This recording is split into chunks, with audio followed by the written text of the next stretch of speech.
Bermuda try angle دوستوں دنیا میں موجود ایک ایسی جگہ جہاں مختلف پراسرار واقعات رونما ہو چکے ہیں، جس میں انسانوں کا کھو جانا اور مختلف بحری اور فضائی جہازوں کا اچانک غائب ہونا شامل ہے۔ تو چلیے باقاعدہ اس کی ایک مختصر مگر ایک جامع تاریخ پر نظر ڈالتے ہیں۔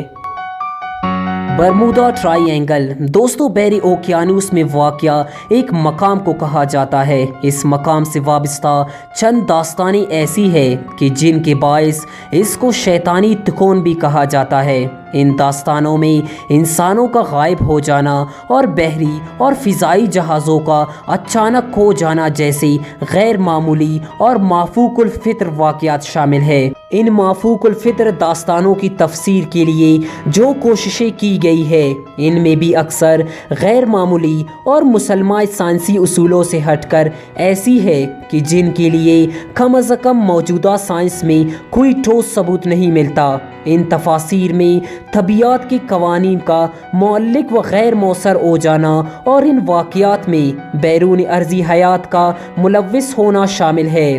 دوستوں برمودا ٹرائی اینگل کے بارے میں بعض مفکرین کا یہ خیال ہے کہ اصل میں یہاں 18ویں اور 19ویں صدی میں برطانوی فوجی اڈے اور کچھ امریکی فوجی اڈے تھے جو لوگوں کو ان سے دور رکھنے کے لیے برمودا کی مثلث کے افسانے مشہور کیے گئے، جن کو قصص یا فکشن لکھنے والوں نے اپنے ناولوں میں استعمال کیا۔ اب چونکہ اڈوں والا مسئلہ اتنا اہم نہیں رہا، اس لیے عرصے سے سمندر کی اس حصے میں ہونے والے پراسرار واقعات بھی نہیں ہوئے۔ مواصلات کے اس جدید دور میں بھی اب بھی کوئی ایسا علاقہ نہیں ملا جہاں قطب نما کی سوئی کام نہ کرتی ہو یا اس طرح کے واقعات ہوتے ہو جو برمودا کے مثلث کے سلسلے میں بیان کیے جاتے ہیں۔